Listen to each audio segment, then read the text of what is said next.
Zavatra ataontsika voaloha dia miezaka tsika manadino problème manetrano mba hifantoka amin'ilay asa. Satria fantatrao fa hikorotana io asa io raha sady isaina ny anetrano ianao ny hanao an'ilay asa. Dia nefa tsika rehefa eo fanatrehan'Andriamanitra indray sady misaina an'ilay zavatra tsy mety no te hieny tenin'Andriamanitra. Misy fanapa-kevitra tsy maintsy raisin'androany. Tsy maintsy manadio ny fonao ianao na mbola tsy nandre tenin'Andriamanitra ary. Tenin'Andriamanitra milaza amin'ny obolana 5:17 manao hoe ny fo ravoravo mahamiramira ny tarehy. Dia ny tapany faharoa manao hoe fa ny alahelo ny fo mahareraka ny fanahy. Izany hoe io fanahy io tena tere mihitsy hoe en anglais tena broken, izany hoe tena potika mihitsy. Ny olona ravarava tsy afaka mandray information izany mihitsy. Rehefa tena potipotika be iny ianao dia tsy mandray intsony ny sofinao, tsy tena sensible tsara ianao. Ilay izy nefa safidy hivavaka tsika mba tena ho afaka tsara ny fonao, ahafahanao mandray izay avy amin'i Jesosy. Ninona zavatra mety antony mahatonga anao eto, ninona zavatra nialanao tany amin'ny toerana, tany an-trano sy ohatran'izany, ataovy madio fotsiny ny fonao, diovy ny fonao, fanapa-kevitra ilay izy. Tsy ianao mandray kifafa, fa ianao mandray ny volonté anao hoe dioviko ny foko anao Jesosy, hivavaka tsika ara. Ray amin'ny anaranao Jesosy Kristy, misaotra anao izay Andriamanitra ny amin'izao fotoana izay mbola omenao anay izao indray, ahafahany Andriamanitra mandray ny teninao, mianatra, manaraka, maharaka, mitombo, manao araka izay voatendrinao, araka izay sitraky ny fonao Andriamanitra. Jesosy eo, diovinay ny fonay Jesosy amin'izao fotoana izao. Aleluia. Tsy azona ninona izay Andriamanitra. Ninona zavatra mikasika ny lasa, ninona zavatra hoatrehana rehefa avy eo, dia amin'ny anaran'i Jesosy tsy izany ny zava-dehibe aminay, fa ianao Andriamanitra ny tianay ameny ny fonay tsirairay avy. Hainay tsara ny tenin'Andriamanitra izay milaza hoe izay madio am-po no ahitan'Andriamanitra. Jesosy tonga eto izay tsy hijery olona, raha vao maloto ny fonay dia olona ny hitanay Andriamanitra. Rehefa madio ny fonay dia ianao, ny parole anao ny raisinay, ny parole anao ny velona anatinay tsirairay avy Andriamanitra. Jesosy diovinay ny fonay androany satria izay te handroso. Diovinay ny fonay satria izay te hitombo. Diovinay ny fonay satria zahay te hampifaly anao Andriamanitra. Tianay ho fotoana anankiray tsy ho adonona mandrakizay eo amin'ny fiainana indray ity fotoana androany ity, satria androany dia hampanekenay mihoatra anao ny fonay tsirairay avy amin'ny anaran'i Jesosy. Asanato mivavakantsika rehetra androany, teny mihitsy Tompo avotsotro ny zavatra rehetra Andriamanitra, tsy saina ny zavatra rehetra ankoatranao Andriamanitra, satria ny teninao dia milaza fa ny tenin'Andriamanitra ny tokony saintsainay fa tsy ny olana hatrehanay Andriamanitra. Amin'ny anaranao Jesosy, na mbola tsy manomboka amin'ny teny dia efa sitrana sahady izay Andriamanitra amin'ny anaran'i Jesosy Kristy. Aleluia. Amen. Amen. Afaka mipetraka tsika. Tahin' Jesosy tsika rehetra. Miaraka amin'i Jesosy eny am-panomboana dia efa mahita hoe Jesosy. Aleluia. Tsy rehefa ataony résumé ny zavatra anankiray vao hita hoe Jesosy. Aleluia. Fa vao manomboka fotsiny ny film, ny titre Jesosy, ny sous-titre Jesosy, ny dikateny Jesosy, ny farany izy avy ny acteur principal Jesosy, Jesosy, zany ny fiainan'ny olona kristianina. Zany ny tokony fiainanao. Isaky ny andro anankiray dia hevery foana tahaka ny hoe misy film anankiray vao manomboka, vao mifoha dia manandratra ny tanako miderana izy Jesosy. Aleluia. Tsy misy olona hafa afaka hampiditra an Jesosy eo amin'ny fiainanao raha vao ny safidinao tsy hampiditra an Jesosy eo amin'ny fiainanao. Ilay izy tsotra ny tsindrona hoe tazomina ianao dia atsofoko ny dokotera ny seraingy dia miditra ny ranom-panafody. Tsy izay ilay izy, fa ilay miaraka amin'i Jesosy tsy maintsy safidinao ilay izy. Ny titre ny fotoanantsika androany amin'izao sekoly fanasitrana an'izao dia hoe manompo mba hiray amin'i Jesosy Kristy ianao. Manompo mba hiray amin'i Jesosy Kristy ianao. Amen. Ho antsika rehetra izay teo voatahiry ny amin'ny fiarahanao amin'i Jesosy dia manaova asa fanompoana. Satria ao anatin'ny asa fanompoana no tena hianaranao an'izany hoe miaraka amin'i Jesosy izany. Misy antony matotsy nataon'i Jesosy cours distance niaraka tamin'ny apôstôly. Na hoe tonga maraina dia mody any an-trano misakafo atoandro, dia ny hariva indray dia misy vacances kely. Ny asa fanompoana tsy manam-pahataperana. Raha te handroso ianao, tapony hevitra, tsy maintsy manompo ianao. Aleluia. Fa ny asa fanompoana dia tsy ianao no mifidy azy. fa ny asa fanompoana dia Jesosy no manondro ny asa fanompoana ho anao. Satria tsy afaka ny teny ianao asa fanompoana raha mbola eo amin'ny toerana anankiray mety aminao sy ny eritreretinao sy tianao atao. Ny atao hoe manompo dia manatanteraka ny volonté an'ilay tompo ianao fa tsy manatanteraka ny volonté anao. Alléluia. Matetika mantsika rehefa hoe memandroso ny fiainam-panahintsika dia ianao mihitsy misafidy ny asa fanompoana hoe tia ny tiako atao satria tia metimety amiko. Ny asa fanompoana tsy hoe metimety aminao. Tsy ova mihitsy ny toetranao raha metimety aminao ny ataonao. Fa miova ny toetranao rehefa tena ny mety amin'i Jesosy ho anao no ataonao. Amen. Ny tanjon'ny asa fanompoana tsy ny hoe ny ahitan'ny olona anao fa mahavita zavatra. Ny tanjon'ny asa fanompoana dia ny ahafahantsika miray miombona amin'Andriamanitra isan'andro. Nisy fotoana namangy toerana ilay fitaizana zaza sahirana ireny dia ny zavatra namangin'ny tompo dia izao hoe ampatsahivy ireo olona ireo fa tena asa fanompoana koa io ataony io. Matetika mantsy ny fijerintsika amin'ny ankapobeny dia hoe ny asa fanompoana egala ilay olona mitory-teny ery, ilay olona mihira, ilay olona mitaty-rakitra, ilay hita maso rehetrarehetra ireny. Fa ny asa fanompoana dia asa anankiray lié amin'ilay tompo, izay mahatonga anazy hoe fanompoana, tsy maintsy misy tompo ao, lié amin'Andriamanitra, aniran'Andriamanitra anao manokana. Dia ilay izy tsy hoe rehefa hitan'ny olona ka kategorizen'ny olona hoe asa fanompoana ity dia izay no mahazo 5-5. Fa ny asa fanompoana amin'Andriamanitra dia ianao manatanteraka ny zavatra nyteneniny ho ataonao na tsisy mahita ary zavatra anankiray iny. Alléluia. Tsy ny grandeur eo mason'ny olona ny asa fanompoana ny ampiantran'Andriamanitra hoe lehibe io asa fanompoana io.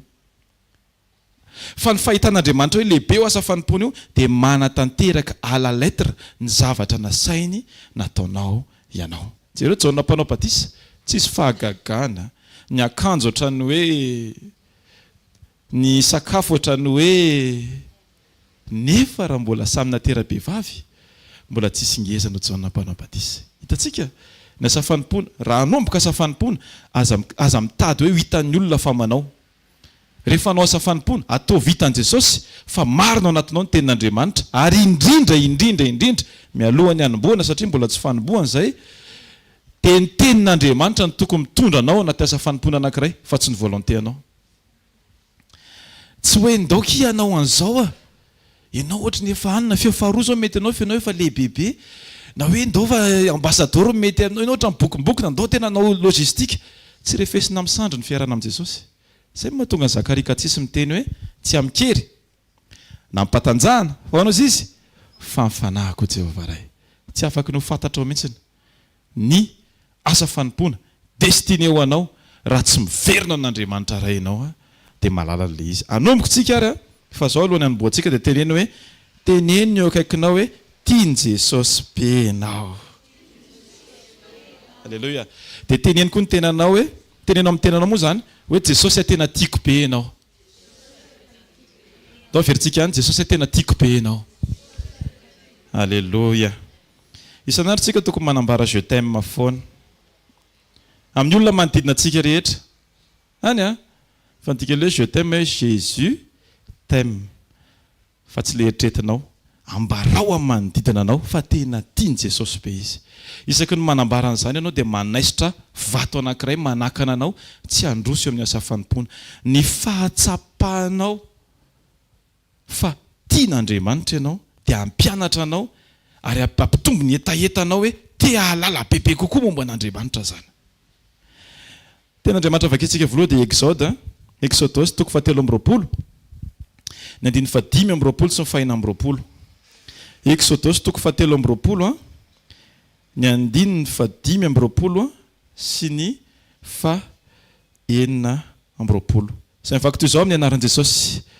Fa manompoa an Jehovah Andriamanitrareo dia hitay ny haninao sy ny ranonao izy ary hesoroko aminao ny aretiny. 5:20 tsy hisy ho afa-jaza na ho momba ao amin'ny taninao ho tanterahako ny isan'ny andronao. amen. Fomba iray ahafahantsika miverina eo amin'ny toerana tian'Andriamanitra ionana amintsika dia ny fanompoantsika azy. Amen. Ny kion-dalana tian'Andriamanitra ahitana anao dia eo amin'ny kion-dalana ianao manompo azy. Tsy ianao mipetrapetraka fa ianao manompo azy. Betsaka ny olona te handroso fa raha vao tsy manao asa fanompony tsy voatahiry ny afinao. Ary ny tena mampalahelo dia zao, betsaka ny olona lasa kamo manao asa fanompona satria mieritreritra izy fa rehefa anaty asa fanompona dia zao ny mety aminazy no atao ao. Izay mahatonga na niteny tamin'ny voaloha teo hoe ny asa fanompona dia ny tompony teny farany. Jesosy ny tompony teny farany. Possible mihitsy misy fotoana le tsy mety aminao mihitsy ny anirahan'Andriamanitra anao. Amin'iny fotoana iny efa tsy takatritsika indraindray fa mianatra fankatoavantsika amin'iny fotoana iny. Raha amin'izay tiantsika foana ianao ataontsika dia mitovy amin'ny hoe ianao miditra université dia mifidy filière.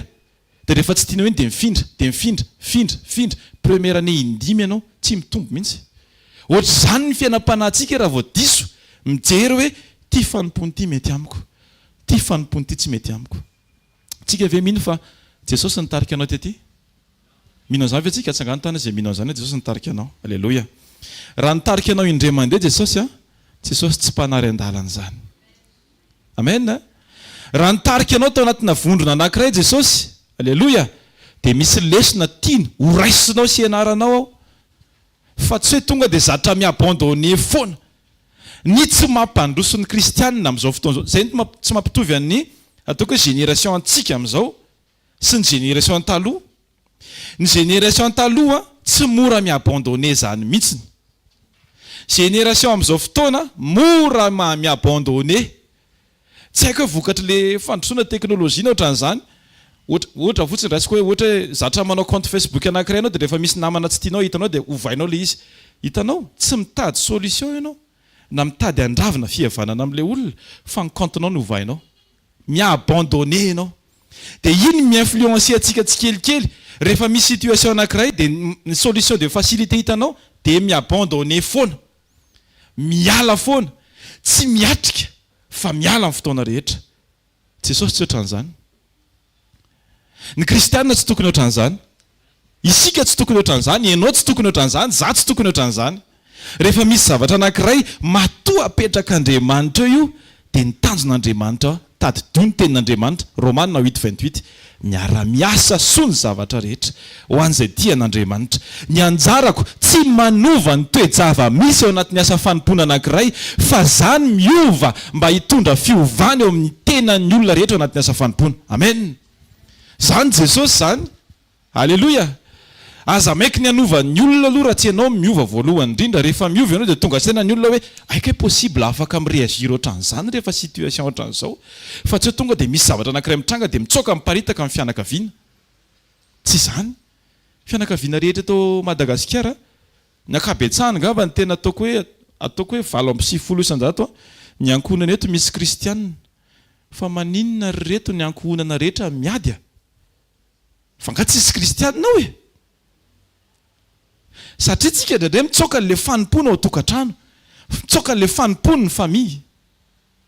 Ho adinina amintsika ny ireo. Nga tsy vitantsika manetry teny. Nga tsy vitantsika mba mikombom-bava. Indray mety hoe tsika rery no mijoro anatin'ny famille dia tonga dia tenin'Andriamanitra ny andrefesantsika an'ilay olona. Kanefa tsy tenin'Andriamanitra ny andrasan'Andriamanitra avoakanao fa mivokatry ny tenin'Andriamanitra. Tsy le ianao mahay tenin'Andriamanitra ny tanjona fa ianao miaina tenin'Andriamanitra lasa mamokatra iny. Alleluia.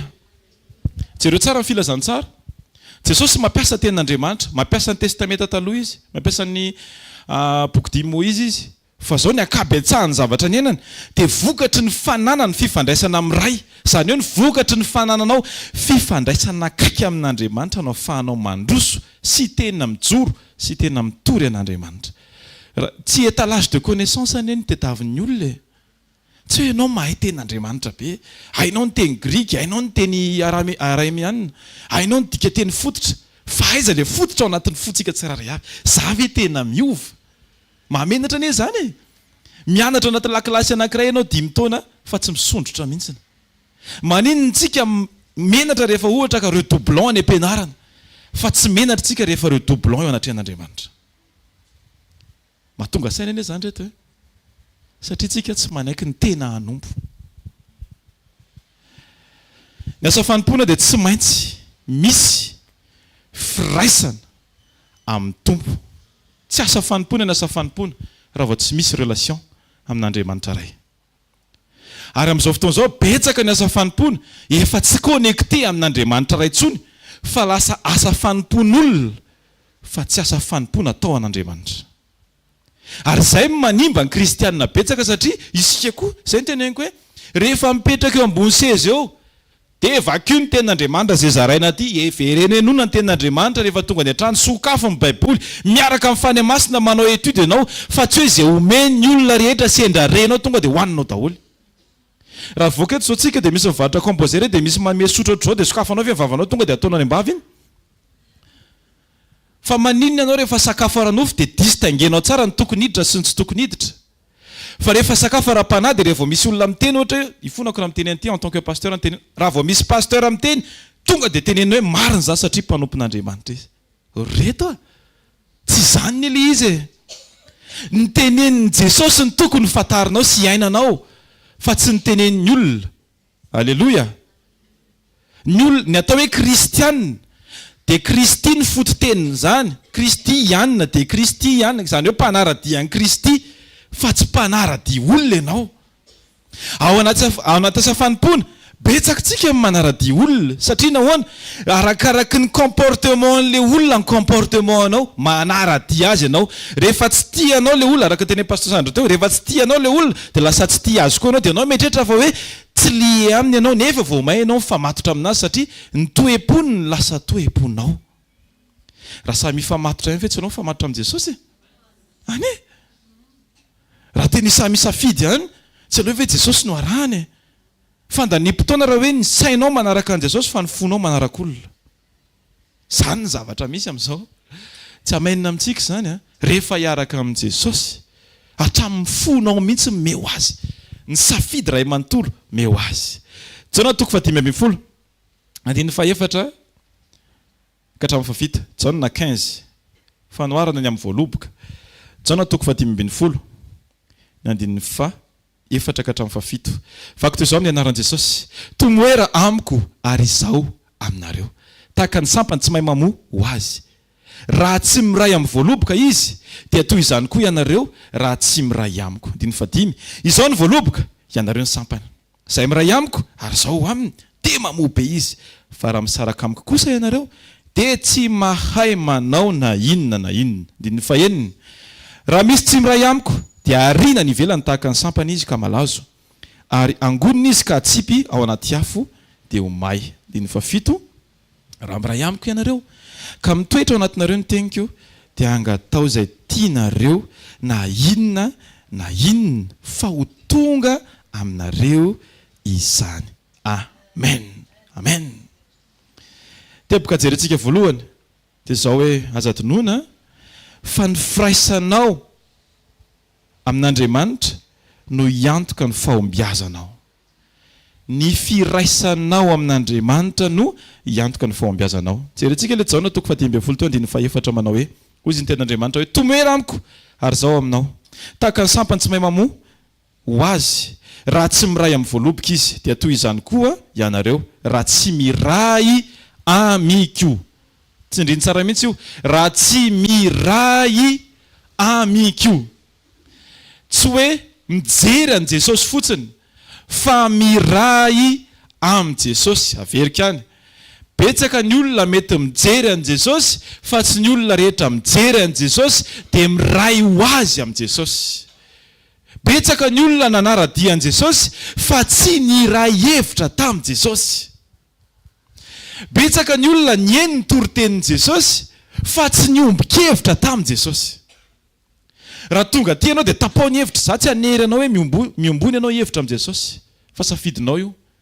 Fa azavaiko tsara fotsiny hoe raha miaraka aminy ianao dia mahita azy fa tsy voatery voatahiry. Fa raha miaraka aminy ianao ka tena miray aminy dia voatahiry ianao amin'izay fotoana izay. Alleloia. Ny tenin'Andriamanitra tsy hoe henona fotsiny fa ny tenin'Andriamanitra tsy maintsy hinohina. Tsika diso ty mitady ten'Andriamanitra loatra dia adintsika miaina ilay ten'Andriamanitra. Tianao hoe hitan'ny olona ianao lasa mivavaka dia matadidy ten'Andriamanitra dia soratanao hatreny amin'ny t-shirtanao mihitsy hoe misy Jesosy ny t-shirtako. Asiako mafy ny tenako mangana. Alleloia. Dia nefa rehefa karokarohan Jesosy le momba an Jesosy anatinao dia iny amin'ny t-shirt ny ahitany anazy fa ny ao amin'ny fotsika azonareo ilay izy. Ohatrany hoe fihetsaram-belatsihy anaty tokantrano. Ny jetem mena masony olona sy ny fampisakambina mafana be fa rehefa tokantrano esorony bako ataovy ohatr'izao anina ianao tena tsy tiako mihitsy ataonao iny masony olona ohatr'izao. Hitanareo tsy izany ny miaraka amin'ny Jesosy. Miaraka amin'ny Jesosy zay tena ao anatin'ny fonao miaraka aminy dia mivoaka ho azy. Ny atao hoe mivoaka ho azy arak'izany hoe ho azy zany dia tsisy effort. Mivoaka ho azy ny fahatsarapana, mivoaka ho azy ny fitiavana. Mpandefitra ao an-trano ianao, mpandefitra ianao ity ivelany. Fa fihetsaram-belatsihy hoe mandefitra ity ivelany fa tsy mandefitra ao an-trano. Itontony tapaka ao an-trano fa hitanao ny tena toetra n'iny olona iny. Tsika tokony authentique. Mba makatahaka amin'ny voasary makirana. Mitovy amin'ny anarany mihitsy ny tsirony. Alleluia. Zany anie. Tsy hoe voasary makirana izy dia hafa ny tsirony fa i voasary makirana iny dia ohatr'izay mihitsy ny tsirony ary izay ny tena mahafinaritra ny teny gasy. Izay fahatsapana teo am-pihinanana azy no lasa hikategorizen'ny olona le anarany. Tsy haiko inona natonga amin'ny papay aloha. Alleluia. Mitomoera tsara hozy izy amiko. Zany hoe mijanona. Miraisa amiko hoe. Alleluia. Miraisa saina amin'Andriamanitra e. Amin'izay décision rehetra e. Miraisa saina amin'Andriamanitra e. Tsy hoe mivavaka ianao maraina dia nandray fanapa-kevitra ny teny ianao ny tompo hoe izao ny tokony atao tsy tokony mandeha any ianao. Dia rehefa mandeha ny fotoana dia lasa miovintsika ny mpandeha lasa nandeha indray tsika. Izay rehefa tsy miray amin'Andriamanitra. Mety misy opportunité be mitrango eo amin'ny fiainantsika tsirairay avy. Fa tsy ny opportunité rehetra dia avy amin'i Jesosy. Asika. Fa misy fotoana avelan'Andriamanitra mihitsy feno trondro roa sambo. Feno trondro ny sambony Petera. Fa eo mihitsy izy ny asian'Andriamanitra misafidy hoe na anaraka ianao na hivatra trondro. Misy opportunité be misokatra eo amin'ny fiainanao fa misafidy ianao na ho pikiky trondro na ho pikiky ny tenin'Andriamanitra. Le trondro mety hoe bénéfice eo ny eo. Ao anatin'ny fotoana fohy mety havidy lakana fantelo ny Petera na faniefany. Fa le miaraka amin'ny tenin'Andriamanitra, ianao aloha ny kikisana voaloha, ianao no amboarina voaloha. Satria le mandrakizay ny jerena, raha vao rapitso ny jerenao, dia tsy maintsy ny tombony amin'ny nofony tadiavinao. Raha vao ny rariva ny jerenao, raha vao mijerena eo andavanandro eo ianao, dia ny dikan'izay na ny conviction anao hiaraka amin'ny Jesosy ary miovy any am-panidinana. Mivavaka tsika maraina, za tsy hanao an'izao, za Jesosy hijoro tsara, za ohatra an'izao, fa rehefa tonga le situation, raha vao tsy miambina ianao, raha vao tsy niray tsara tamin'i Jesosy, dia na le décision nifanaovanao niaraka tamin'i Jesosy ary na adinonao iny, dia lasa le zavatra eo no ataonao. Tandremo zany, tomoera tsara hozy Jesosy. Mila miray amin'i Jesosy tsika tsirairay avy. Ao anaty asa fanompoana misy an'izany any amin'ny toerana maro samihafa misy an'izany rehefa mandeha ianao ohatra zao tamin'ny roa taona sa ohatra zany nandeha tany Ambodiboanara. Rehefa tonga any miaraka mikiran'ilona sy ba ianao short hatraty dia miaraka amin'ny angady amin'ny 7 ariva tsy lovina amin'ny tomobile andehan'iny ho any akodaoda any toroteny. Tsy hoe tsy mivoaka ianao rehefa ohatra ka tsy tianao maloto ny kiraroko. Nga iny Jesosynao. Ny tenin'Andriamanitra ny amponao fanitsinanao iny lalana iny. Ny asa fanompoana dia hanitsina ny fotsika mba hitovy amin'ilay tanjon'Andriamanitra. Misy teny tsy afaka ny avoaka an'Andriamanitra amin'ny vavanao zany raha tsy manompo an' Jesosy ianao. Raha tsy manompo ianao tsy voaova ny fonao. Manompo fa ao anatin'ny fanompoana ny ahafahanao fampikosika, fampikasokasoka amin'ny olona tsy mitovy toetranao ka ianaranao an'izany hoe fandeferana. Tsy afaka ny anatra fandeferana ny an-trano ianao satria ianao efa mety efa maître be ianao. Fa any amin'ilay toerana tsy niomananao mety gaga ianao mahita hoe ohatran'izao ny fiainana ihany, ohatran'izao ihany, ohatran'izao ihany. Eo mihitsy ianao no tena mila mianatra an'ilay hoe tsy mikomanty tsy mipartage tsy miklik j'aime amin'ny toetra ratsy tsy manao j'adore amin'ny zavatra tsy mety fa mandoalika eo anatren'Andriamanitra. Wow Jesosy indraindray tsika mila tonga saina ohatran'izao hoe rehefa misy zavatra tsy mety hitanao dia za tsy teny hoe mifalia amin'ilay zavatra tsy mety fa mifalia satria manana sujet de prière ianao. Alléluia. Isaky misy zavatra mitranga sujet de prière ny dikan'io. Ny olona mifanerasera aminao sujet de prière ny dikan'io. Zay mahatonga an'io en français ny dikany hoe sujet de olona, personne. Alléluia. Zany hoe olona manodidina anao io zany. Ianao zany tsy afaka niteny mihitsy hoe tena tsy hitako tsony Jesosy dia tenenina ao anatin'ny vavaka. Dia zay zany ry Jesosy fa dia rariva dia mionandrera. Fa misy foana ny afaka tenenina. Jesosy eo le raha matohatra an'izao iny tsy haiko ny anarany taio izy. Hitanao na ny ambony taxi be ianao afaka mivavaka foana. Tsara foana manindra nyity teny anankiray ity hoe tsy hoe fotoam-bavaka ny ilaintsika fa fiainam-bavaka ny ilaintsika. Ny fotoam-bavaka ponctuel mivaloka hatramin'ny 7 fa ny fiainam-bavaka vao mifoha ianao dia mivavaka, matory ianao dia mivavaka. Maninona marina moa tsika manofo miteny fa maninona tsika tsy manofo mivavaka. Nefa possible zany manofo mivavaka zany, tena possible zany. Ao anatin'ny torimaso ianao dia foazon'ny tompo tonga dia mivavaka ianao. Alléluia. Verina alors resy tory anatin'ny vavaka fa tsy hoe matory aty am-piangonana.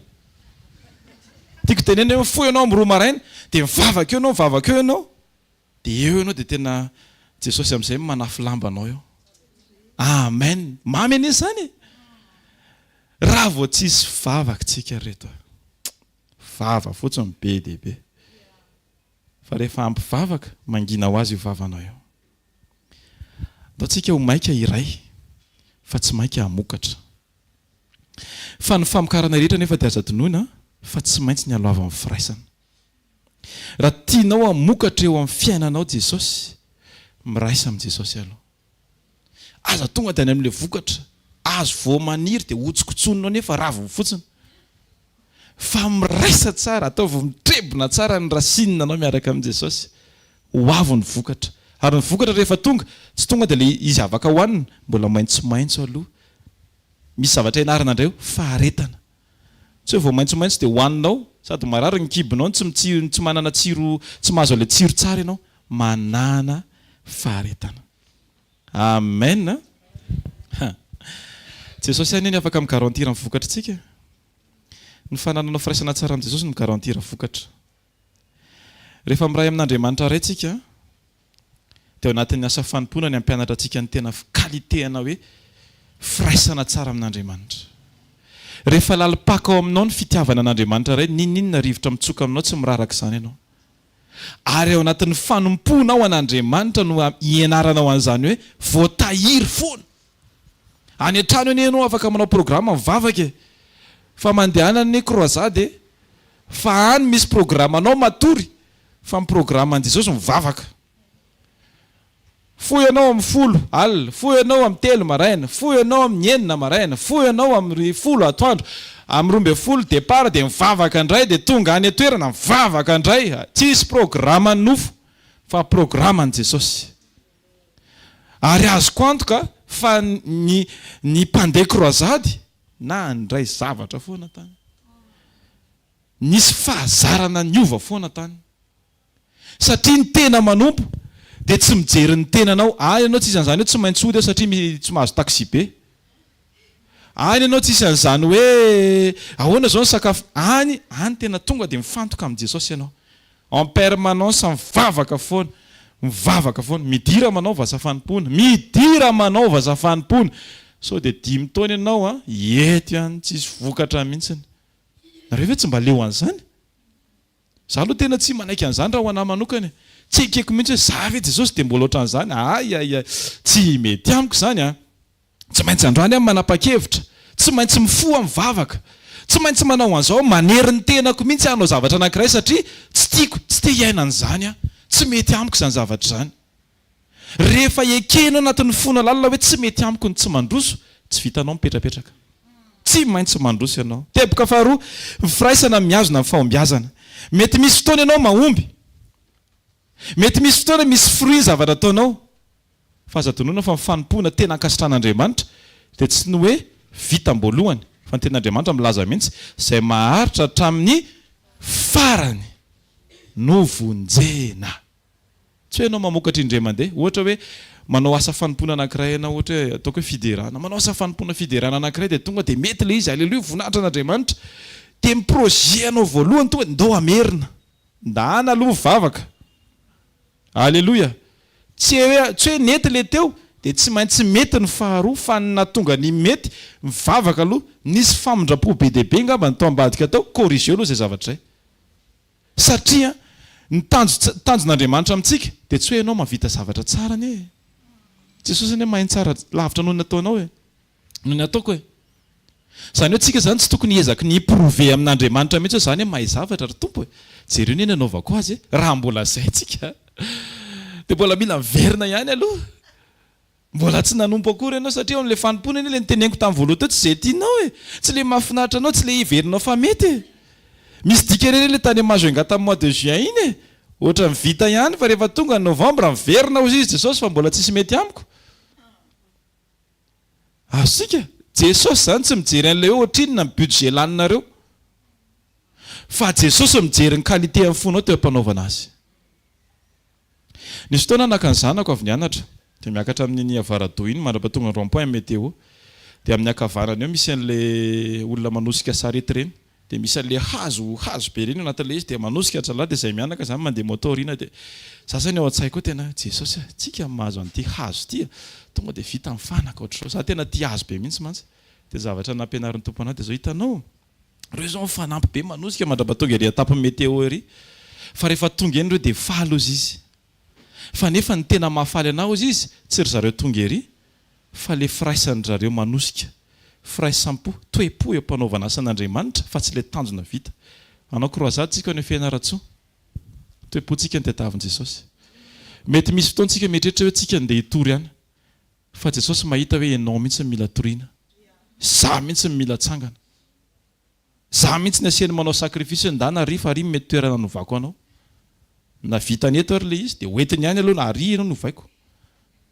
misy fanamboarana eny an-dalana eny misy fanamboarana ao amin'ny asa fanompoana miraisa foana amin'Andriamanitra Jaona 15:5 amin'ny anaran'i Jesosy zao voaloboka ozy izy Jesosy ianareo ny sampany izay miray amiko ary zaho aiza ao aminy dia manina ozy izy mamobe izy fa raha misaraka amiko kosa ianareo dia tsy mahay manao na inona na inona rehefa nanomboka niaraka tamin'Andriamanitra dia ny fahendrena tsara indrindra dia manohy sy mamarana miaraka amin'Andriamanitra rehefa niara nanomboka taminao izy dia tsy hoe nisy réussite ny fiainanao dia adininao Jesosy tsy zany tsy ho voatahiry ny fijoroantsika raha ohatra ka mifantoka amin'ny fahombiazan'ny tany ianao raha vao fahombiazan'ny tany motive anao dia hiabandonner an'i Jesosy ianao tsy ho ela malelo milaza aminao fa zay le fahamarinana aloha satria lasa hakatsirony ianao amin'le hoe fankasitrahan'ny olona sy ny fitiavan'ny olona anao ohatra rehefa mitory-teny ianao dia lasa tena tian'ny olona faly ny olona mitehaka ny olona meny olona dia amin'iny fotoana iny miomana tandrema tsara mihitsiny sao dia efa tsy manao mety amin'Andriamanitra ianao fa mitady satisfaction ny olona Jesosy tsy miandry ny réaction ny olona rehefa mitory-teny izy alleloia Jesosy tsy miandry ny réaction anao rehefa mitory-teny ianao tsy mijery any tavanao izy dia miteny izy hoe ohatra mety aminy dia toizako ity sujet ity non zay le hoe ny interaction an'Andriamanitra ray Jesosy dia amin'Andriamanitra ray fa tsy aminao tsy amiko tsy hoe ny ampifaly atsika ny tanjon'Andriamanitra fa ny amonjy atsika ny tanjon'Andriamanitra alleloia indray atsika voafitaka satria ohatrany hoe aranofy ihany ianao miditra ao amina milieu ara-panahy dia le zavatra aranofy ny raisinao dia iny zavatra aranofy iny efa tsy mampandroso anao fa sahi mikaroa ny zava-panahy mandrakariva mba hahafahanao mandroso alleloia ovainy masonao ovainy fonao ovainy sofinao mba handray le destiny eo anao avao amin'i Jesosy Kristy fa aza neny ambavan'ny olona ny jerena aza olona ny jerena aza manarak'olona teneniko foana ty aza manarak'olona aza manaraka olona aza manaraka olona raha vao any amin'ntsisy Jesosy dia ataovy hoe tsisy anao koa hoany tsika mila manana an'izany décision zany miaraka amin'Andriamanitra tsy hoe kilemilemy tsy kilemilemy rabatana ny tiako tenenina fa zay le tenenina hoe fermeté spirituelle rehefa nao amin'i Jesosy dia nao aminao alleloia rehefa tsy mety amin'i Jesosy dia tsy mety aminao aza asiana compromis mihitsiny raha androany ianao manao compromis amin'ny zavatra kely ohatran'iny a tena afaka ray volana ianao mety anao compromis amin'ny zavatra ohatran'iny indray dia mitatra iny rehefa tsia eo amin' Jesosy rehefa tsia dia aza asiana hoe eny zany miaraka amin'Andriamanitra. Jesosy miteny mihitsy hoe raha vao misaraka amiko nareo dia tsy mahay manao ninina. Izy tsy niteny hoe raha vao misaraka amiko nareo dia manao kely ihany dia ohatran'ny mety fa avy eo tsy mety tsony io. Fa raha vao misaraka tsisy toyana. Matoantsika tonga eto te iray amin'i Jesosy ianao. Toy izao hatramin'ny farany izay dinganao izay. Manompo an'i Jesosy. Manompo mba iray amin'i Jesosy tsika tsiraray avy. Averiko tsara tsy hoe naomby indray mandeha anao dia mety foana ny toyana. Satria tsy ilay fahombiazanao an'io ny antoka ny fahombiazanao mandrakizay. Fa ny fifandraisanao tsy tapaka amin'i Jesosy no iantoka ny fifandraisanao mandrakizay. Mijanona ny asa fanompoana rehefa tsisy relation amin'Andriamanitra ianao. Zany miaraka amin'i Jesosy. Aleon'i Jesosy ianao tsy manao asa fanompoana toy izay manao asa fanompoana nefa tsisy relation aminazy. Masika anie zany zavatra resahako zany fa izay ilay izy. Ary tany amin'ny Genesis izy dia efa niteny an'izany zareo ny Genesis 2:19 netiny teo anatreny Adama daholo ny biby rehetra omeny anarany fa raha vao nanoty Adama mivoaka tany Edena tsy netiny tantsony ny biby. Farany ny asa fanompoana. Zany miaraka amin'Andriamanitra na ianao manao na ianao tsy manao. Alléluia. Asiteka kely ohatra masika be nareo zany. Yes. Zany miaraka amin'i Jesosy. Tapitra teo ny fanompoany Adama rehefa tapitra ny relation tamin'Andriamanitra. Atomboy ilay relation raha te hanompo ianao. Voatahiry ny fanomponao rehefa tena hitanao misy fotoana tia hazakazaka be tsika amin'ny asa fanompoana. Fa alohan'ny hazakazahana ataovy azo antoka fa ohatry ny Eli tao amin'ny Karmely ianao niankohaka tao tendrombohitra aloha vao nihazakazaka teo amin'ny soavalin'ny Ahaba. Fa tsy hazakazaka eo amin'ny soavalin'ny Ahaba mba hiankohaka rehefa tonga ery. Tandrema mpamadika ilay priorité. Miankofa foana. Rehefa miteny Jesosy mihazakazaka ianao eto, mihazakazaka ianao.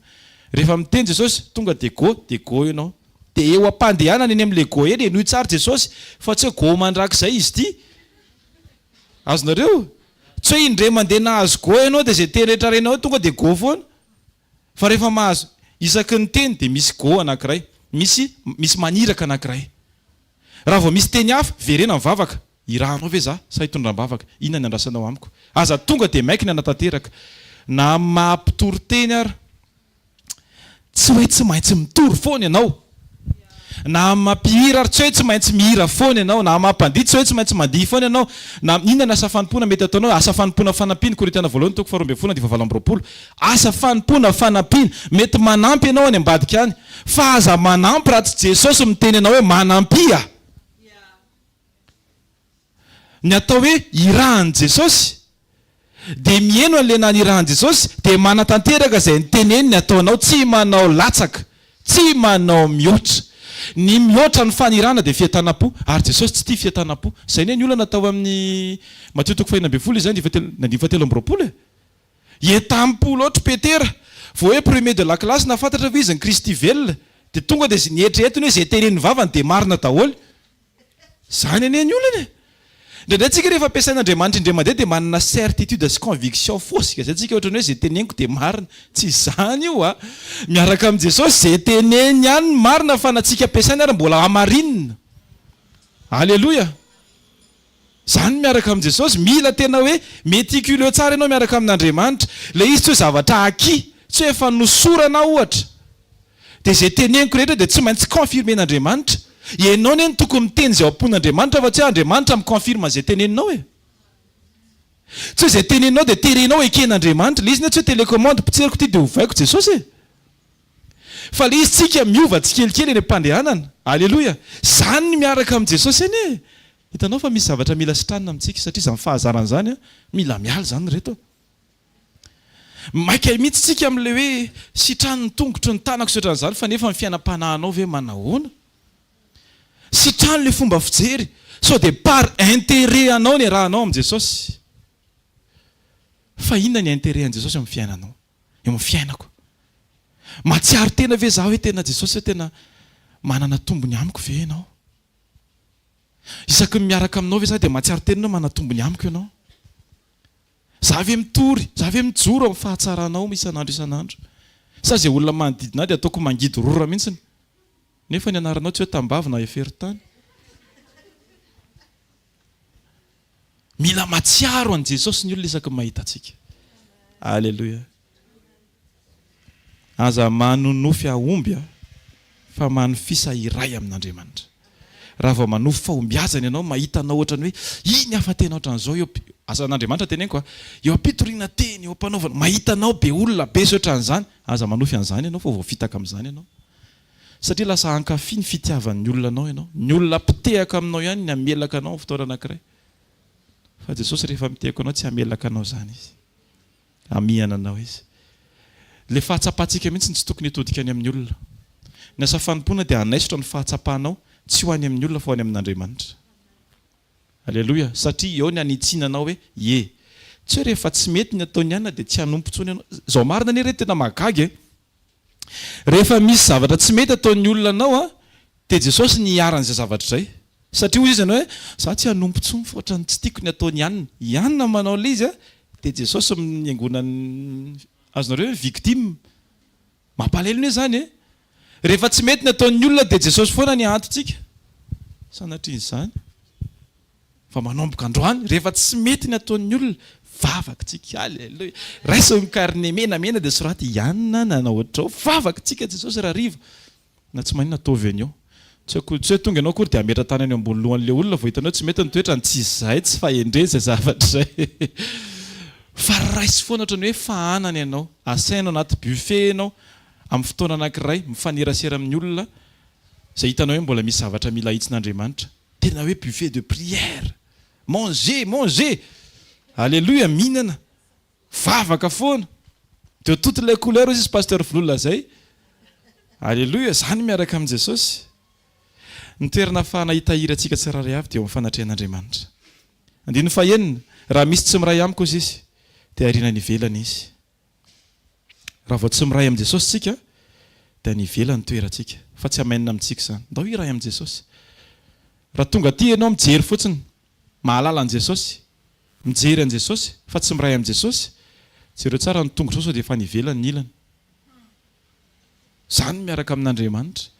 Raha vao tsy ny tongotra ao roa no ao amin'Andriamanitra dia en danger ianao zay. Fomba fitenena fotsiny ilay tongotra fa ny fo no tena tiako tenenina. Raha vao ny ilan'ny fonao ny any amin'ny Jean-Bas dia ny ilan'ny fonao makany amin'ny Jesosy. Jesosy tsy atao grefy izy zany tsy hoe mizara hoe 50-50 zany rotompo ianao sy ihanina. Rehefa anazy ny fonao anazy tanteraka. Jesosy ny rehefa ny antony tombony azy fijaliana tsy hoe ny tongony haviana ataon'ny tary dia ny ray mifatsihana fa ny tena ny ray manontolo. Raha nanolotra tanteraka izy dia manolora tanteraka, miraisa tanteraka fa tsy ho voatahiry mihitsy tsika ho raha vao ny sombotsombony fotsiny menao an Jesosy. Alléluia. Ianao ary rehefa mety any amin'ny coiffure tsy hoe ny gauche ihany ny tapahanao. Mba imagine hoe zany dia le ambiny iny mbola atao sorobilana. Hafahafa be zany. Rehefa manolo tena ho an Jesosy tonga dia izy ray manontolo omena. Aza miainy fotsiny mba halala. Tsy ilaina hoe malala zavatra be dia be tsika fa leo lavitra miaina ny tena qualité ao amin'Andriamanitra. Alléluia. Mila miaina tsika mba tena iaina sy hiova. Amen. Afaka no tonga mpanompo ankasitran'Andriamanitra tsika. Fa mila miaina manova ny toe-po, miaina araka ny sitrapon'Andriamanitra, mijery araka ny fijerin'Andriamanitra, mandray ao anatin'ny fo izay tokony raisina ao anatin'ny fo, ary manaiky hiova isan'andro. Isan'andro tsika miova. Ny ara-nofo miova isan'andro. Isan'andro ny nofo miova foana. Miova io, miantitra, maniry ny volo an'izay mbola maniry. Misy zavatra miova eo fa ny fiainam-panahy manahoana. Endrasanao isaky ny herinandro, isaky ny zoma mivavaka ianao vao hanapa-kevitra ny ova. Isaky ny sabotsy maraina raha mivavaka ianao zay vao hanapa-kevitra ny ova. Iandry sekoly latsinainy tarala larobia anao vao nanapa-kevitra ny ova. Dia rehefa vita ny sekoly dia ohatra miverina amin'ilay taloha indray tsy izany ao ny fiarahana amin'Andriamanitra. Fiarahana amin'Andriamanitra rehefa miova ianao dia miova progressivement, mitombo tsy kelikely. Aza tonoina fa tsy hahay mihitsy tsika hanao ny sitrapon'Andriamanitra raha tsy amin'ny alalan'ny fiasan'ny fanimasina antsika. Ao anaty asa fanompoana anankiray, raha vao fitarihan'ny nofo dia manompo ny nofo ianao zany.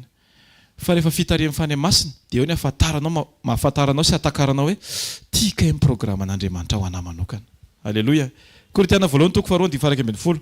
Fa iza ny olona mahalala ny ampon'ny olona afa-tsy ny fanahin'ny olona izay anatiny ihany. Ary toy izany koa tsy misy mahalala ny ampon'Andriamanitra afa-tsy ny fanan'Andriamanitra ihany. Antsontsika anompo, antsontsika anao izay ao ampon'Andriamanitra. Alleloia. Ary ny ahafahantsika mahatateraka izay ao ampon'Andriamanitra izay dia tsy olona miteny aminao hoe zao no ataonao, fa Jesosy mamangy anao hoe zao no ataonao. Tsy midika izany hoe tsy miheno olona ianao. Alleloia. Fa rehefa misy olona miteny, ohatra zao pasteur Sandra mitenenao hoe tia pasteur Njiva mba ataovy ty zavatra tia. Alleloia. Dia ny ahafantarako hoe tena avy amin'Andriamanitra izay directive zay ohatra dia mahatsiaro pisy ao anatin'ilay izy. Alleloia. Dia tandremo tsara, misy pisy anankiroa zay mantsy ny tena marina. Indray pisy ara-nofo dia indray pisy ara-panahy. Tsy ilay pisy ara-nofo ny teneniko, ilay pisy ara-nofo ohatran'izao, ohatran'ny hoe ianao mihitsy tsy teanao satria tsy tianao ilay izy nefa tsy ara-panahy izay zavatra izay. Fa ilay pisy ara-panahy tsy teanao ny nofonao fa tsapanao hoe Jesosy mihitsy maniraka anahy dia manao an'izay. Zay ilay izy zay. Alleloia. Alleloia. Ndry. Tsy misy olona mpanao trano zany dia mitady mpiara-miasa izy. Dia pâtissier ny alainy. Na dia samy mandalotra ihany ary fa ray crème ray ciment. Tsy misy an'izany. Fa ny zavatra azo antoka dia zao matoy ianao antson'Andriamanitra hanompo dia fantatr'Andriamanitra hoe zao ny zavatra tokony ataonao ary ny zavatra tokony ataonao dia efa hitan'Andriamanitra fa vita io amin'ny anaran'i Jesosy Kristy. Fa ny fotsika manaiky, blocage, manohana n'ilay zavatra ilay tian'Andriamanitra tanteraka amin'ny fiainantsika dia ny fotsika manaiky ve ny fonao, manaiky ve ny fonao irahana, manaiky ve ny fonao ampanaovina an'izao, manaiky ve ny fonao hidina ambany.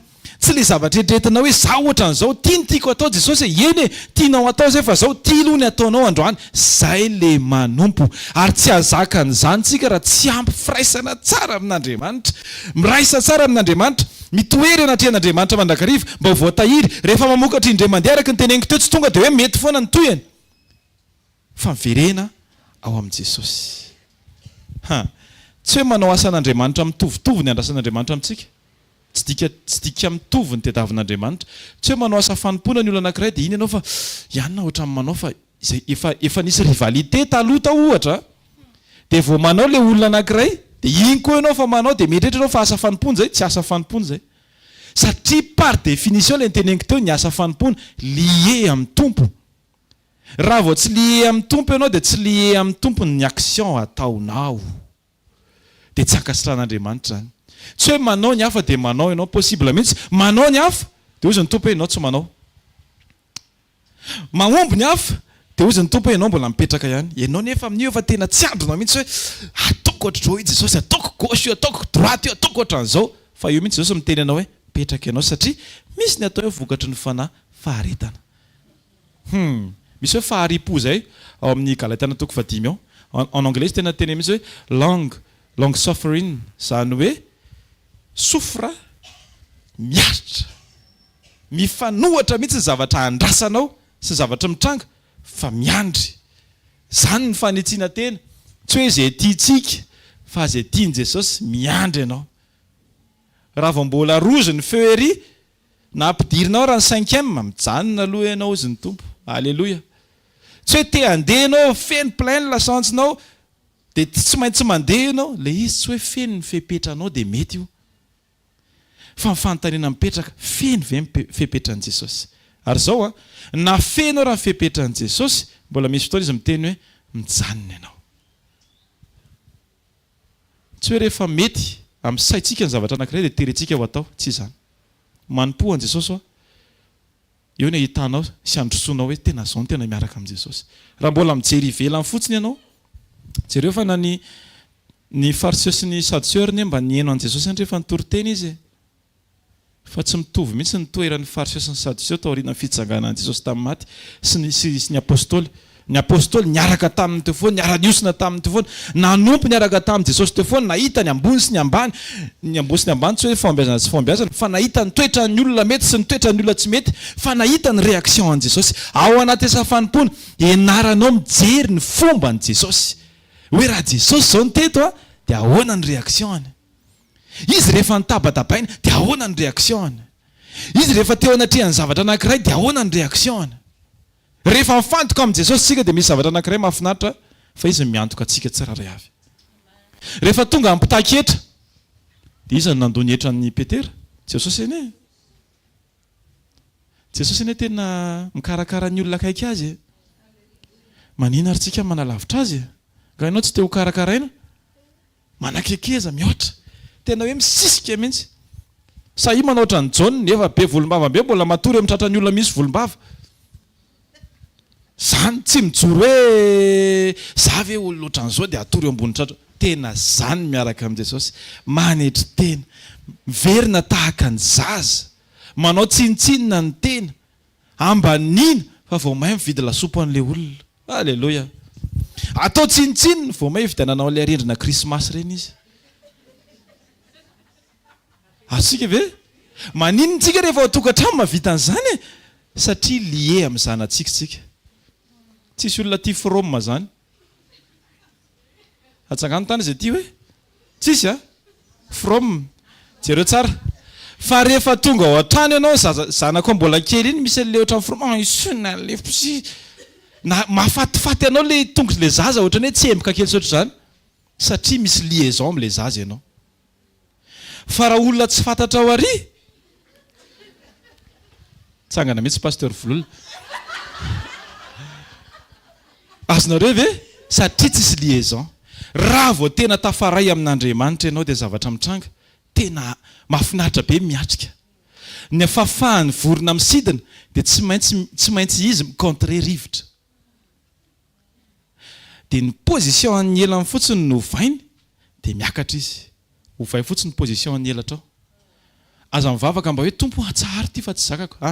Tedavy le teboka afahanao manana toetra tsara eo anatrehan'io zavatra io. Tsy ny foanana ny azy fijaliana, tsy foanana aloha ianao. Na fanasitranana ry androany. Foanana, ny zavatra tokony foanana dia le fahafahanao, le fahazaran'ny ratsitsika. Mitady manao solution de facilité fa tsy miova ny toetra. Afaka herinandro tokony misy témoignage. Tsy haiko firytsika ireo. Tokony tsika rehetra manao témoignage hoe tena niova. Herinandro. Zany rehefa ela be, tokony rehefa avy eo miova ianao amin'ny anaran'i Jesosy. Alléluia. Alléluia. Amarana koa azy dia zao hoe rehefa mangataka tsika ka tena zava-panany tena tanjontsika, tena mamaly reto Jesosy. Misy antony Andriamanitra milaza hoe nareo ny izy mangataka fa tsy mahazo ihany e. Satria maninona? Diso fangataka nareo. Diso fangataka ny tsika hatramin'izay e. Besoin antsika mbola ataontsika mialoha ny besoin an'Andriamanitra. Fa rehefa ataonao voalohany ny en'Andriamanitra, fanjakan'Andriamanitra, Matthieu 6:33, manaraka ny ireny zavatra rehetra ireny. Ny zavatra mitranga eo amin'ny fiainanao tsy voatery vokatry ny vavaka nataonao foana e. Misy fotoana ianao mety adinao mivavaka fa le izy rehefa tonga eo aminao hoentin'Andriamanitra eo aminao tonga dia izy tanteraka amin'ny détail mihitsiny. Misy fotoana ohatra tena tahin'Andriamanitra amin'ny fiara ianao tsy voatery tondra mivavaka le pneu e. Fa nefa le fiara misy pneu tonga eo. Atao fotsiny sitrapon'Andriamanitra. Tsy hoe rehefa voatony ny vavaka ao dia tsy maintsy tanteraka. Fa rehefa mety amin'Andriamanitra, ny fepetra ny fonao dia na ny zavatra tsy hainao tononona ary dia maninona? Tanteran'Andriamanitra iny. Tsika zany isan'andro mila mihinana tenin'Andriamanitra, mamokatra tenin'Andriamanitra, miray amin'ny tenin'Andriamanitra. Ny mpivady rehefa mila zanaka dia misy firaisana mialohany izay zavatra izay. Dia avy eo bevoka ilay ramatoa dia miteraka dia iny ilay vokatra. Dia ohatr'izany koa tsika. Rehefa mihinana tenin'Andriamanitra dia bevoka tenin'Andriamanitra ianao, feno tenin'Andriamanitra. Misihatra tenin'Andriamanitra ianao any am-pandehanana eny. Rehefa domina kely tonga dia Galatiana 5:22. Zany no tokony mivoaka. Alléluia. Ny sujet de discussion amin'ny vehivavy rehefa miresaka tonga dia ohatran'izany. Jaune 14:6. Lalana sy fahamarinana bevoka tenin'Andriamanitra. voadomina kely anao dia verset mivoaka. Zany no tokony ho izy. Alleloia. Ninona zavatra atrehantsika dia tokony verset foana no hita. Alleloia. Rehefa tsy haiko zavatra mitranga amin'ny fiainantsika, asio vokatry ny tenin'Andriamanitra. Ny situation izay atrehantsika tsiraray avy, misy tenin'Andriamanitra foana mifandraika amin'io. Zany no tokony ataonao recherche na telefona, fa tsy anaran'olona amin'ny Facebook. Izy ihany. Ataovy recherche amin'ny telefona, inona moa zany ohatran'izao? Korintiana voaloha toko faharoa ambin'ny sivy, izay mbola tsy hita masona reny sofina naniditra tao am-pony olona ny fanamboaran'Andriamanitra ho an'izay tia azy. Way, zay zany le izy, zay le programan'Andriamanitra ho anazy. Raha misy andro anankiray men'Andriamanitra anao, aza manaiky raha tsy misy ten'Andriamanitra anankiray, ainao sy renao, iaina anao isan'andro isan'andro. Amen. Jesosy tena angana antsika. Ary ny fanasitranana tian'Andriamanitra tanterana voalohany dia fanasitranana ny fanahintsika tsiraray avy. Tian'Andriamanitra ianao hanompo, tian'Andriamanitra ianao voatahiry. Tian'Andriamanitra vakintsika tamin'ny voalohany indrindra teo dia amin'ny Exode 23 izay hoy izy hoe fa manompo an'i Jehovah Andriamanitra aho. Dia tonga dia ny tapany farany manao hoe ary esoriko aminao ny aretina. Raha te ho sitrany ianao, fiainam-panahy, ny aina sy ny tena manompo. Rehefa mihamafy ny combat, tsy ajanona ny fanompoana, doubleo fanompoana. Alléluia. Manao fanompom-panahy, vavaka. Misy fotoana tsy afaka mandeha croisade tsy ohatr'izany, tsy midika izany rehefa tsy mandeha dia tsy voavonjy, tsisy an'izany. Rehefa tsy mandeha ianao dia mba ho mpiara-miombonantoka. Ny dikany hoe mpiara-miombonantoka, mahatsiaro am-bavaka. Alléluia. Mandeha ny toriteny zay. Mandeha ny ohatran'izao zay. Vavaka foana ianao, miara-miombonantoka en partenariat avec Jésus ianao. Amin'ny fotoana rehetra. Amen. Mahafinaritra anie zany. Alléluia. Ataontsika hitsangana amin'ny voninahitra an' Jesosy. Amin'ny anaran'i Jesosy aoka ny ten'Andriamanitra ny toetra ao anatsika tsiraray avy. Vavakantsika ara. Jesosy Kristy tomponay, misaotra anao zahay ny amin'ny teny izay nomenao anay, ny amin'ny asarobidin'ny fanapahanay hevitra ny tena hanompo marina, mba hahafahanay miaina fiovana sy fanovana isan'andro. Jesosy eo, aoka tsy hatahotra olona izahay, faoka izay tena hanaja anao Andriamanitra. Aoka tsy hanaraka olona izahay, faoka hanaraka anao izay Kristy. Jesosy eo, aoka ilay tena handrasanao aminay no ataonay tsirairay avy. Tsy ilay metimety aminay fa ilay mety aminao Andriamanitra. Mivavaka izay Jesosy, mba ho voatahiry ny fanompony tsiraray avy. Aoka izay tsy ho entan'ny vokatra fa ho entin'ny teninao. Aoka izay Andriamanitra tsy ho tarihan'ny olona fa tarihan'ny fanenao masina. Aoka izay Andriamanitra tsy ho amboarin'ny situation na ny zavatra mitranga eto tany fa amboarin'ny tenin'Andriamanitra. Aoka izay tsy hiezaka ny hodioviny tenin'ny olona mampahery anay fa aoka izay Andriamanitra ho marina anay ilay teninao izay milaza hoe efa mahadio rahateo ianareo no ny amin'ny teniko. Jesosy eo, ny teninao manadio ny fonay Andriamanitra. Amin'ny anaranao Jesosy Kristy, niza eto amin'ity fitoerana ity. Mila fanasitranana, na fanahy, na aina, na vatana. Dia tonononay amin'ny anaranao Jesosy Kristy ny fahatanteran'izany. Amin'ny anaranao Jesosy, ilay diakapoka taminao Andriamanitra, nefa niantoka ny fahasitrananay tsiraray avy. Ny aretanao zany. Tsy nataonao tamin'izao fotsiny zany Andriamanitra fa misy tanjona tianao tanteraka ny fiainanay. Ahafahanay matsiaro fa misy Andriamanitra tena mikarakara ny tsiraray avy. Jesosy eo, sitrano ny tsiraray avy. Ho an'izay mangetaheta, fenoy ny fanahinao izy Andriamanitra. Ho an'izay te handroso, manam-paniriana te handroso marina, tononoko amin'ny anaranao Jesosy Kristy. Fa androany, azakazaka ara-panahy ny tanterahany. Amin'ny anaran'i Jesosy Kristy, mety misy aminay tsy mietrehitra fa tsy dia matadidy tenin'Andriamanitra intsony satria efa mihalehibe. Fa amin'ny anaranao Jesosy Kristy, tononoko fa tena iaina tenin'Andriamanitra izany olona izany. Ary ho vavolombelona ny fahatanterahany tenin'Andriamanitra izany olona izany. Amin'ny anaran'i Jesosy Kristy, mivavaka izay Andriamanitra ho an'ny olona rehetra na mety manana ankohonana tsy salama, tonononay amin'ny anaranao Jesosy Kristy amin'izao fotoan'izao. Ny fahasitranana tanteraka ho an'ny tsiraray avy, na ny amin'ny faritry ny loha, tratra, kibo, tongotra, tova, maso, sofina, avokavoka, servô amin'ny anaran'i Jesosy Kristy avy Nazareta, tononay ny fanasitranana an'izany. Satria hainao ny zavatra rehetra. Amin'ny anaran'i Jesosy Kristy avy Nazareta, ilay tompon'ny finonay, ilay Andriamanitra velona mandrakizay, tompon'izao rehetra zao, mpanjaka ny mpanjaka, avo indrindra, masina sady mandrakizay, amin'ny anaranao Jesosy. Amen. Amen. Afaka mipetrakantsika tompoko. Anatanteraka fanatritsika, aza tonoina fa ny fotoana dia tsisy rapitso eto amin'ity toeran'ity, fa ny zoma sy ny sabotsy, zoma amin'ny 4 ora eto amin'ity fitoeran'ity, sabotsy amin'ny 4 ora eto amin'ity fitoeran'ity ihany, dia aza tonoina ihany koa ny mitondra mbavaka ny ekipa tsika rehetra, aza tonoina fa ekipa anankiray tsika. Alleluia. Tena iray tsika ao amin'ny Kristy. Raha mitory ny vava dia ny tongotra tsy maintsy miasa mitondra anazy makany. Alleluia. Zany hoe tsika rehetra tena hoe asaina mihitsy atsara-mbavaka amin'ny antsipiriany ny asa rehetra atao any. Ny rapitso zao dia efa manomboka séminaire pastoral 26 27, dia ny fitoriana eo amin'ny lapan'ny tanàna dia ny 28 29 sy ny 30. Ny 28 manomboka amin'ny 4 ora hariva, dia ny sabotsy sy ny alahady eo amin'ny 3 eo manomboka. Dia mangataka antsika tena hoe atsiaro-mbavaka, satria tena ilaintsika matsiaro-mbavaka, na ny toetrandro na ny teknika rehetra, na ny indrindra ny tenin'Andriamanitra izay hoentina, tena hoe amin'ny anaran'i Jesosy iseo indray mivonahitr'Andriamanitra. Ho fotoana anankiray eo ahafahantsika mijoro vavolombelona ny fahalehibiazan'Andriamanitra amin'ny anaran'i Jesosy. Mangataka anao hitsangantsika hisaotra an'Andriamanitra. Za mino fa nandray tenin'Andriamanitra ianao androany, ary izay rehetra voarainao dia aza velona ho tadidiana anatin'ny saina fotsiny, fa aza manaiky raha tsy hainanao ilay izy.